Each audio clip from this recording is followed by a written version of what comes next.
I think in the beginning of my search, I was just looking to find out where I came from. I wasn't necessarily looking for lost family members. I just wanted to know where I came from. Obviously, as the search went on, it meant a lot more than that.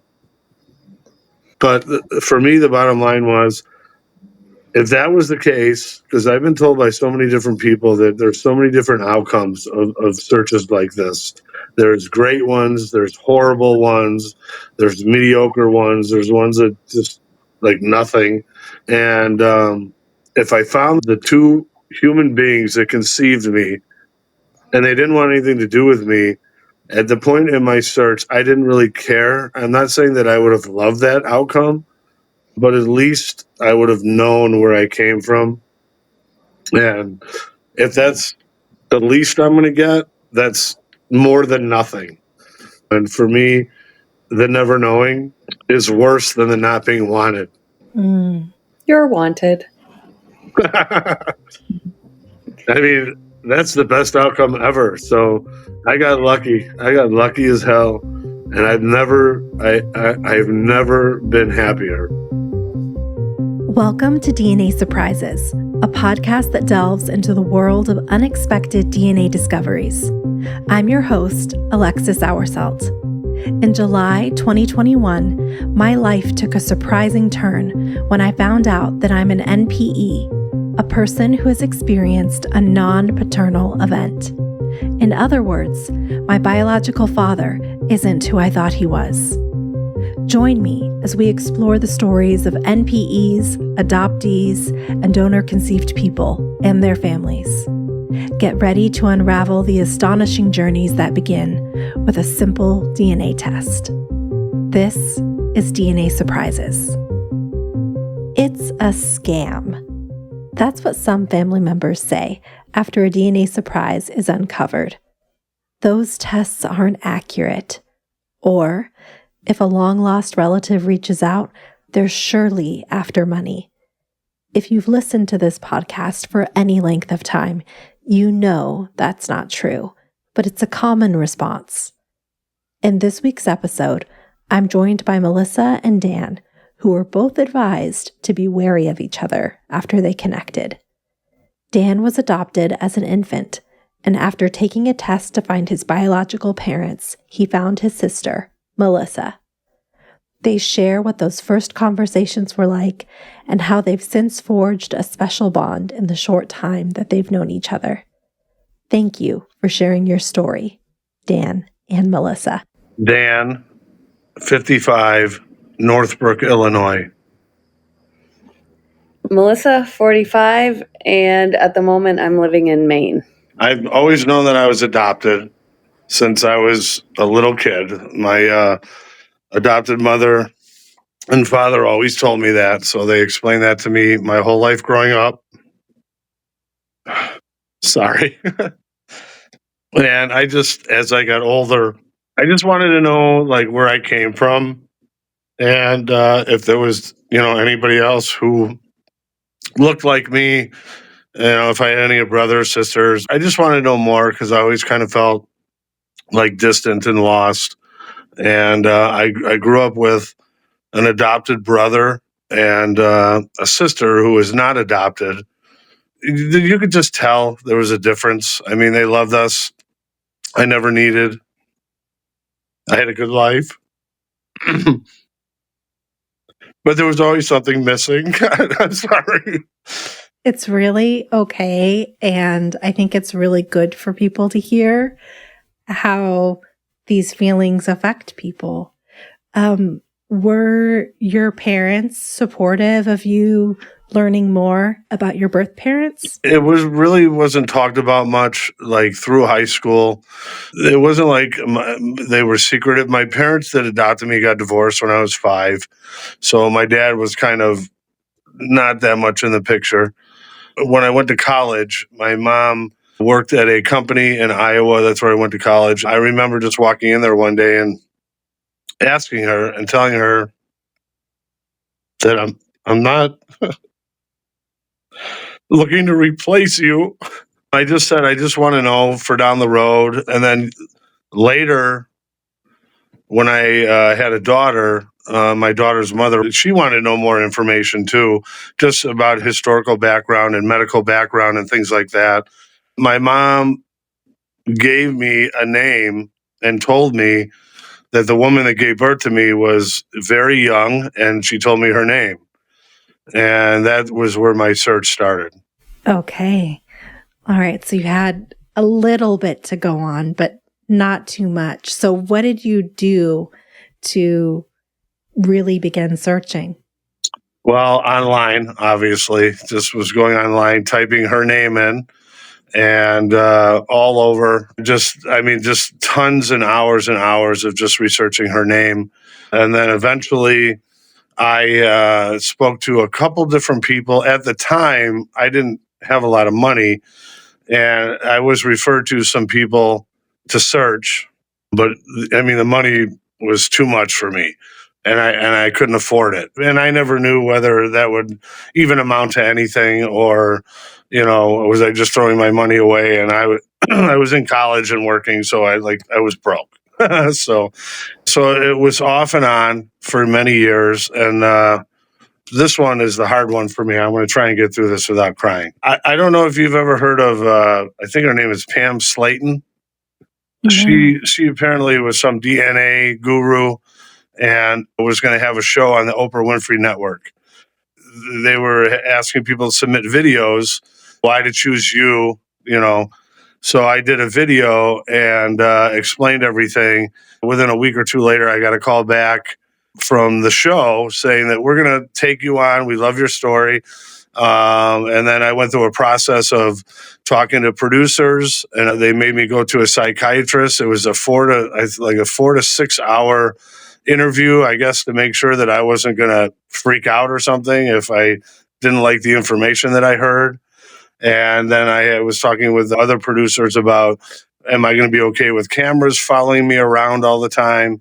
So I was just confirming everything for the show, and unbelievably excited, obviously, because they said they were going to choose me. I told everybody, I told all my friends, and the next thing you know, I didn't get a response or a call back from anyone, which broke my heart. Finally, I found out why, and that's because the show was canceled. So it was just spinning my wheels and their wheels, and I understood that the show got canceled, but for them to just leave me hanging like that after all these years. So I kind of at that point, I was like, this is just too much stress. I have a family, life is good, so I kind of gave up at that point. And then I joined Ancestry. I don't know how long I was on Ancestry. It was at least a year or two. And I would get all these emails every day, something, if not every day, several a week. I opened them and looked at them, and it was always fifth cousin, fourth cousin, third cousin. The one was a second cousin, and there was still nothing. And I sent messages through Ancestry. Sometimes I got a response from somebody that was willing to help, but they didn't know anything. So I just kind of gave up. And then one day I got a message that I had a first cousin. I'm sorry. I'm such a baby. I can't help it. It's okay. And that's where it started. So at this point, it's been how long? How many years had it been since you were really searching? 30 years. Were you still optimistic at that point, or what were you thinking? No, it was a last ditch effort. It was like, if it happens, it happens. If it doesn't, it doesn't. And easier said than done mentally. But obviously, my whole goal in the beginning of the search was to find my parents. That's what it was. And I'm not saying, to have a new life with them and to, make everything happy and merry. And, it was just to know where I came from, to see someone who looks like me, resembles me, whatever. And then as I started getting older, it was more like, God, I hope I have a sister or a brother. or cousins, things like that.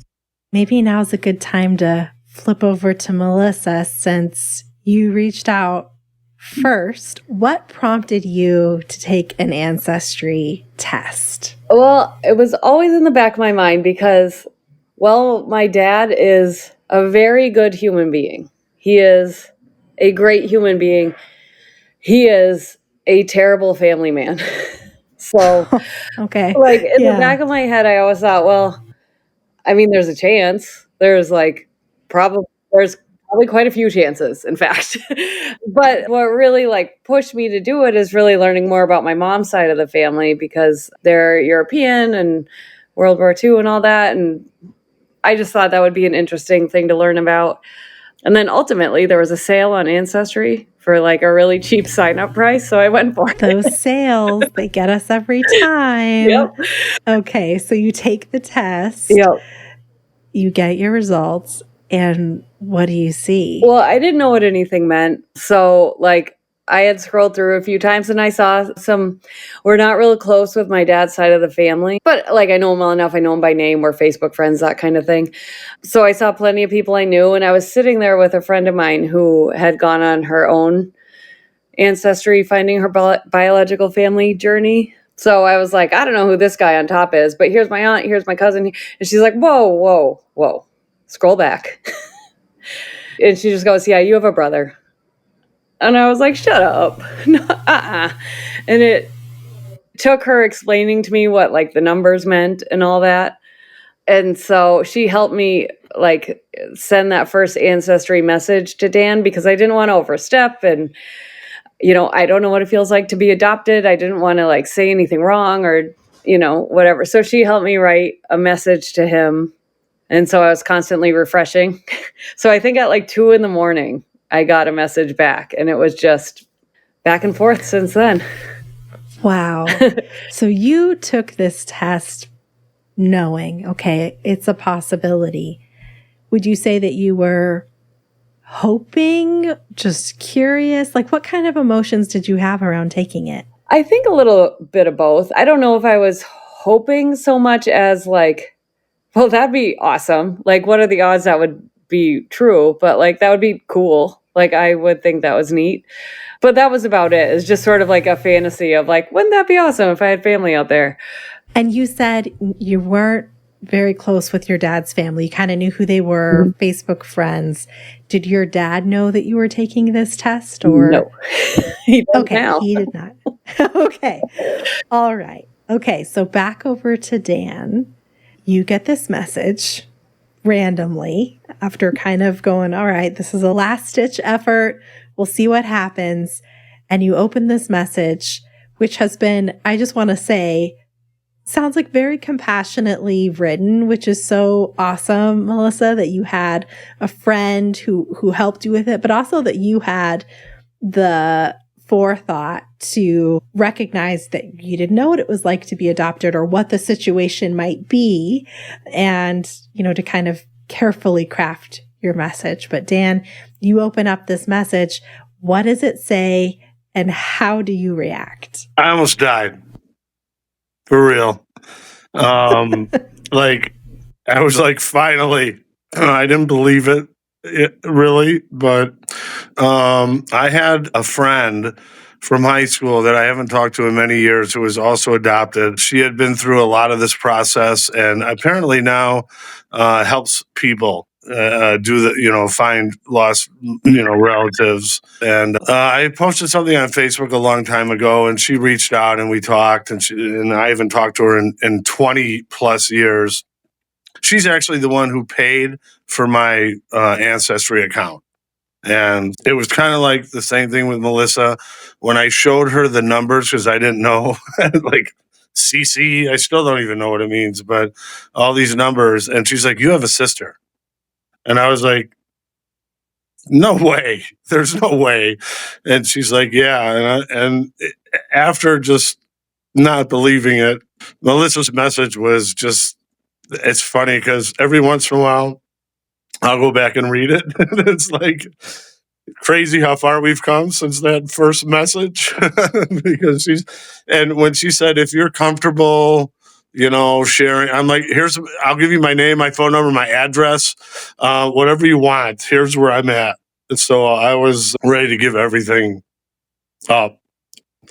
And it was funny because both of our sides kept saying, if you ever meet, don't give her any money. And her side would say, if you ever meet him, don't give him any money. And at this point, we're like, we've already done 2 DNA tests now. So you did an ancestry test. Melissa, you reach out.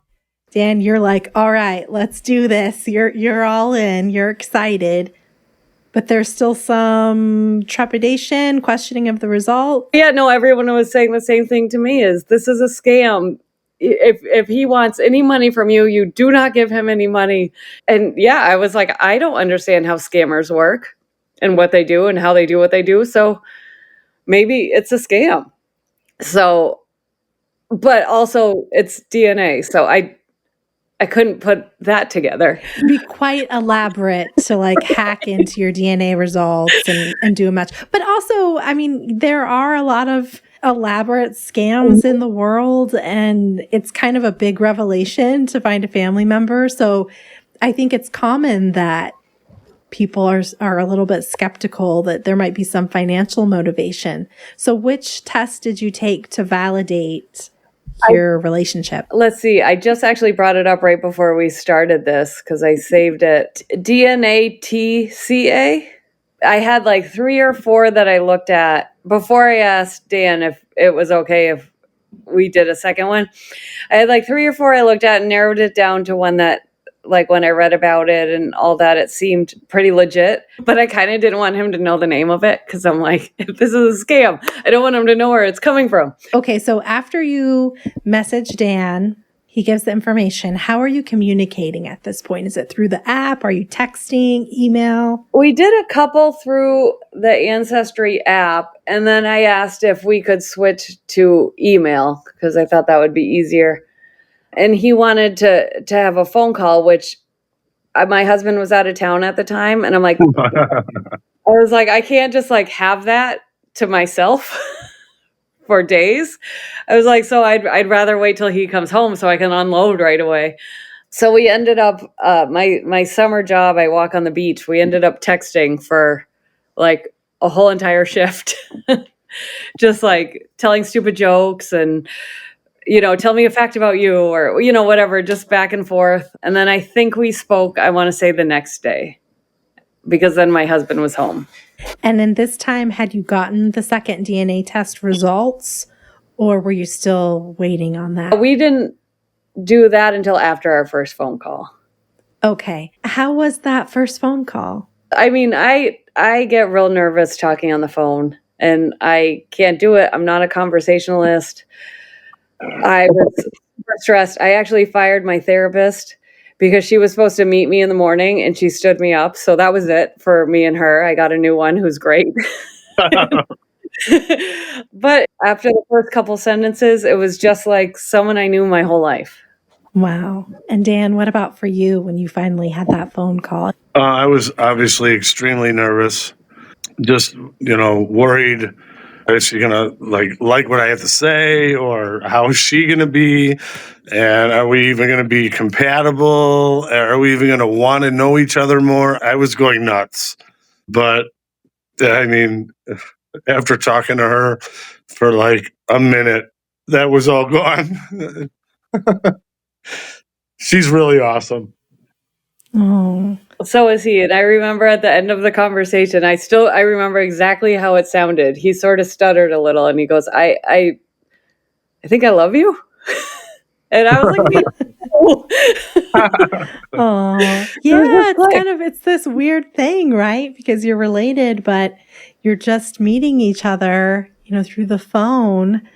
At what point do you tell your father about this? Oh, before the second. After that first day of texting during my shift, I went home. He lives overseas, so the hours are tough. So I think it was like maybe midnight my time, maybe noon the next day his time.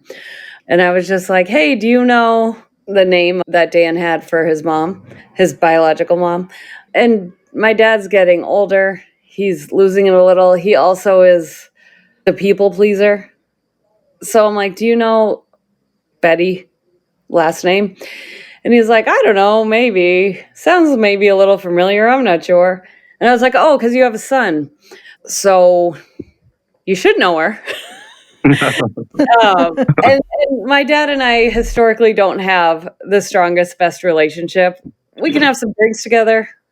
We can have some fun together, but like that's kind of where it ends and where it always has sort of topped off. So I like tried to make it very clear, like, I am thrilled, by the way. Like, I'm not putting you down. I'm not angry. At this time, I knew what year Dan was born. So I knew it was before my dad even met my mom. So I'm like, I am not mad. I think this is awesome. He seems great. But he's always been a deny till you die kind of guy. Whoa, that rhymed a lot. It did. And he's holding on to that pretty tight. And at this point, even my sister, our sister, has called him and been like, you just sound dumb, right? 2 DNA tests and this man is your identical twin. You just sound kind of dumb. And did you confirm that you are half siblings technically on your father's side, the paternal side? So he won't do a test because obviously that never happened. That's crazy. But the second test that Dan and I did was a sibling specific one. And again, he's my dad's identical twin. And he was, at the time, he was engaged and supposed to be married in 2 weeks.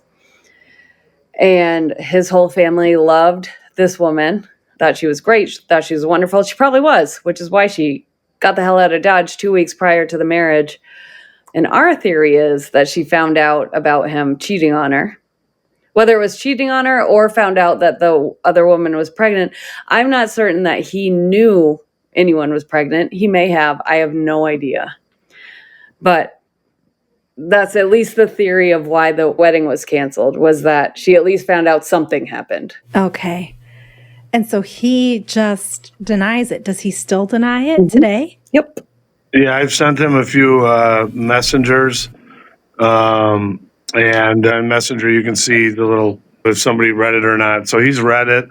I didn't send anything majorly intrusive, like combative or anything like that. I simply just, in a roundabout way, just said, Melissa and I took 2 DNA tests, so you may be in doubt, but we're not. And I'd love to hear from you and to talk to you. And basically just said, I know you're in bad health, and I'd feel really like I did myself an injustice if I didn't at least reach out to you and try and get you to respond to me. And at the end, I said, if you're not willing to respond to me, at least let me know if you can remember some of the women that you had relations with back in 1970, so I can try and find my mother. I just sent him another messenger like within the last week, just saying, I didn't know that. Well, it was just a simple, hey, was hoping you'd respond. I'd like to talk to you, and that was it. But he hasn't responded. He's obviously in denial, and whatever. I mean, I saw pictures early on when Melissa started sending them over to me, and I mean, I'm horrible at like looking at pictures and saying other people look like other people and whatever. But when I saw these pictures of him, even I was like, okay, if that's not my dad, then I don't know who is. I mean, they have so many of the same mannerisms. The way they say certain words is exactly the same. They both have a little bald spot in their beard right here, like the exact same bald spot. So there's just no denying it. Yeah. Everybody that I've met out there, even when I met Melissa's mother, she was like just taken aback looking at me, and everyone sees a resemblance automatically. And that's really what did it for what has always been my older sister. Well, she still is my older sister, but now our sibling. I initially only, because I was Facebook stalking Dan and sending pictures. And he doesn't have a lot of pictures of himself. So the one I sent, she was like, I don't see it. I don't see the resemblance. I don't see. But then once we got together and I had like a photo, like a not just Facebook screenshot. I took a photo. She couldn't believe it. And even her son, our nephew, kind of looked at it quickly and looked away. And he said, what is Opa Bill doing at Oma's house? And then he looked again and realized it was too young to be Opa Bill. That's incredible. Yeah. That's incredible. So, Dan, how are you dealing with that denial? You have a sister here who's been totally open and accepting, and then, her dad, your biological father, is not open. How do you deal with that? It's tough. I don't dictate my day by that, but it's hard, especially after looking for so many years and then finally finding what I've been looking for, and then him just not being responsive and denying it. And it hurts. And I'm not going to lie, it hurts, but I have two sisters that way more than make up for him. As I said before, as I got older and the search got older and I started losing my will and, just didn't believe it was going to happen anymore, just knowing that I had two siblings was more than enough for me. That's such a positive outlook. I mean, not to sound corny, but I sound corny all the time. Everybody that knows me says that. Melissa's probably like, oh, God, what is he going to say now? But I hit the lottery with sisters, and she's the best. Thanks, bro. Oh. Dan, how has the rest of your adopted family, your raised family, taken all of this? It's funny that you should say that because none of them know. And the reason behind that is because my mother and father have both passed away. And I do not talk to my brother and sister that I grew up with. Okay. My brother he's been in and out of prison and has a terrible drug problem. I haven't seen him in 20 years, which breaks my heart. But my sister decided to not talk to me and my daughter out of nowhere, and I didn't know why. For no reason, it just happened out of nowhere. And apparently, and this is the woman, the woman that I grew up with, that is my adopted parents' real daughter, blood daughter. As they started getting older, there started to be somewhat of a fight over money and property and things like that, which I never cared about at all. And if you ask anybody that knows me, they'll tell you that. And then so I found out my father wasn't responding to me, my adopted father, and my sister wasn't. And long story short, it was because she was trying to avoid us to inherit everything from my father and not share it with my brother and I. It's a wretched story. It's terrible. And I'm glad it's over with because I never cared about that type of materialistic. I just wanted them around. That's so unfortunate. And it's too often that those are the kinds of things that break families apart in many ways. I'm curious, like, kind of what's next for your relationship with your found biological sisters. Have you met yet in person, or are there plans to? Oh, we've met. I was over the moon happy, and I didn't even know, my body never felt this way before. But when I find out, I live in Wisconsin, to find out that Melissa lives in Maine and that our other sister Sonia lives in Austria and that our father lives in Thailand, I was like, do you think you guys could live any further away?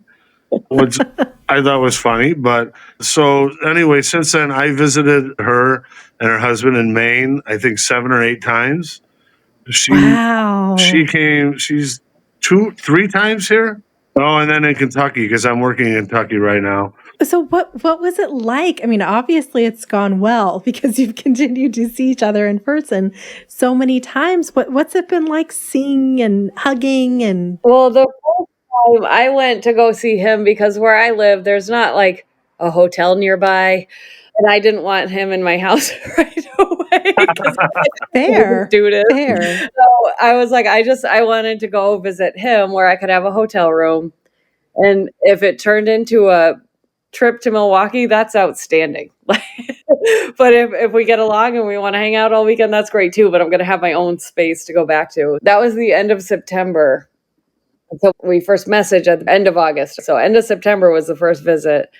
And yeah, I mean, it was great. We met at a bar across the street from the hotel that I was at. Because again, I didn't want him to know my room number or anything, which seems so silly now. But so I was like at this bar in the corner because I wanted to be the first to see him. So I was like trying to hide out on this patio.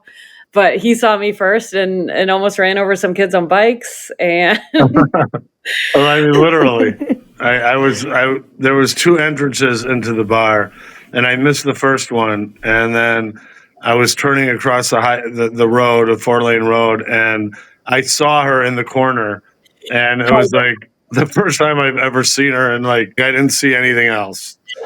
But I didn't hit him, thank God, and pulled in, and we hugged, and I just. Like, I'm going to try and say this without being sappy as hell. I'm going to be sappy, sorry. There were two people in my life that I knew that I loved before I met. And my daughter was the first one, and Melissa was the second. and his kid is a top-notch human. I mean, after that first meeting, Dan came to see me. His stepdaughter had invited me to dinner for the special dinner that they were having. So I went out for that. And then he came through the winter, like he said, 5-6 times after that. But then it was Sonia's chance, the sister that lives in Austria. So the three of us and Dan's beautiful angel of a kid, we all flew out to Ireland. So it was sort of like a happy medium spot. So we got an Airbnb and just hung out in Ireland for a while, just like a week. But it was awesome to just see That's so my cool. sister and my big brother together and my little nibbling. Wow. And Dan, how was it to meet Sonia?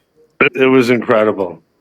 It was really amazing, and it was really cool just to see the similarities between the two. Both of them are just incredible, nice, giving people, very compassionate, and just they're like, I mean, I just don't even know what to say. I was always so worried that I would finally find somebody and like it wouldn't matter, or we wouldn't care, or they were snobby, or whatever. And they're just the opposite of all of that. They're just awesome. That's so I couldn't ask for amazing. better. I couldn't ask for more. I really couldn't. Same, bro. Mm. I was just visiting. I went on kind of a whirlwind tour, visiting friends in different spots. And one friend in particular, I mean, everybody is psyched for us. Possibly my husband, almost more than anyone. But this one friend, Shannon, she's the first to cheerlead this situation for us. And I don't know what got her to say this or what got her to think this, but it made sense also. Is she goes, I never realized that you were looking for something until you told me you had a brother. And then it all clicked. So I thought that was really nice. I love this. I love this story. That's such a perfect bow on it, but I would be remiss if I didn't ask Dan about your birth mother and where that piece is, because, you kind of have, for now, your answer around your biological father. What have you learned about your biological mother? Have you connected with any family on that side? Going through the Ancestry. I also did 23andMe prior, to Ancestry. And at one point, I saw the last name of someone that was the same as supposedly my mother's last name. And it went nowhere. One of the things that I did learn, though, in this search is that prior to 19, and I don't know if it's true. I'm just going off of what my friend who told me that I had a sister who knows her stuff, I think, from high school. She said that prior to 1973, the adoption records were very inaccurate and they weren't strict about getting real names of the mothers and the dates of their ages. And then in 1973, apparently something was passed. I'm not sure exactly, but to where now they made it more accurate. So I don't even know if the name that I've been searching for since my mother that adopted me told me her name like 30 years ago is even legitimate, either the first name, last name, anything. I did actually find someone that I thought might have matched like the name and everything, and they lived in Virginia or somewhere. And I actually wrote her a letter, and she was so sweet. She wrote me a letter back saying that she had no connections to Chicago. It almost makes you emotional that a stranger was so nice to me. And she said that I have no connections to Chicago whatsoever, and I really do hope that you find what you're looking for. She actually took the time to write me back, put the letter in the envelope, lick the stamp, lick the envelope, and send it to me, which I thought was incredible. But I have no answers whatsoever on my mother's side at all, like complete zero. To be honest, after what I found already, I'm not saying I don't care, but like I'm so happy with what I have already that I just don't even care. If you say your like birthday and the hospital, and maybe it would ring a bell to someone. I don't know. I've been listening to another podcast that has had me just like crying, just thinking about his mom, Liberty Lost. It's about women, girls, children who have to give up their babies for adoption when they don't necessarily want to and when they're not given all their options. And it's absolutely heartbreaking. And the whole time I listened, I was thinking of what his mom may have been going through in that 1970s time. I mean, I was born on June 10th, 1970 at Grant Hospital in Chicago. I think I was born in the morning, but that's about all I know. Okay.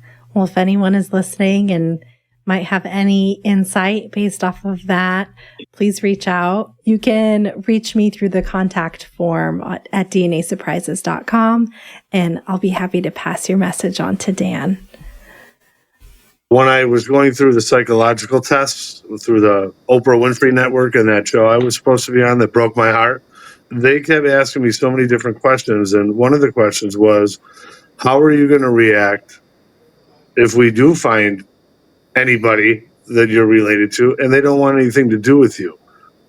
And it caught me off guard at first, and I get it. For me, I mean, everybody has to evaluate what they're really looking for in life, I guess. I think in the beginning of my search, I was just looking to find out where I came from. I wasn't necessarily looking for lost family members. I just wanted to know where I came from. Obviously, as the search went on, it meant a lot more than that. But for me, the bottom line was, if that was the case, because I've been told by so many different people that there's so many different outcomes of searches like this. There's great ones, there's horrible ones, there's mediocre ones, there's ones that just like nothing. And if I found the two human beings that conceived me and they didn't want anything to do with me, at the point in my search, I didn't really care. I'm not saying that I would have loved that outcome, but at least I would have known where I came from. And if that's the least I'm going to get, that's more than nothing. And for me, the never knowing is worse than the not being wanted. You're wanted. I mean, that's the best outcome ever. So I got lucky. I got lucky as hell. And I've never been happier since I met Melissa and Sonia. And honestly, I'm I have a new outlook on life. What advice do you have for someone who has just uncovered a family, somebody who's been searching and just found them? Obviously, have an open mind. I mean, my biggest fear was that we'd be so different and being raised from different parts of the United States. Like, people are so different from the East Coast to the West Coast to the Midwest to, Texas. I mean, wherever. I mean, obviously, just keep an open mind and don't judge. Don't be too early to judge anyone. And I would say, as much as I hate to say this, keep your expectations low. Hope, don't expect. Oh, that's a very good way of putting it. Hope, don't expect. Thank you. Melissa, I feel like in some ways this really was your DNA surprise because Dan was looking. He knew somebody was out there. He didn't know if it was siblings or the parents or who he was going to find, but he was on a quest. So what advice do you have for somebody who has uncovered a DNA surprise, like finding a sibling you didn't know was out there? I would say just kind of like Dan said, be open to it. I think if you're not expecting it and it happens, I mean, what's the problem with having more love around you, a bigger family? I started reading immediately about it and started listening to podcasts like this one immediately about it and just trying to figure out what I should do. Like I said, I fired my therapist, I hired a new one, just trying to figure out what I should do. And people said, go slow, don't do anything too fast. And I think that's something to play by ear. Because I mean, I did go fast, but because I felt like it was right, not because I thought I should or I didn't want to hurt someone's feelings. I felt like this person's awesome. I want to know them. In reality, I would say as far as like hobbies go and like that sort of more surfacey stuff, we have zero in common, but I can spend every moment of every day with this guy. And so I would say just be open and just be willing to get to know someone because it's just more love in your life. And if it doesn't work out, then it's easy to just go, not for me. Melissa, Dan, thank you so much for coming on the podcast and sharing your story. I think it perfectly encapsulates how sometimes these things go, right? There's these beautiful relationships that can be formed and these wonderful positive outcomes, and sometimes not the outcome that you would have hoped for. But it's so awesome to see the connection that you two have built.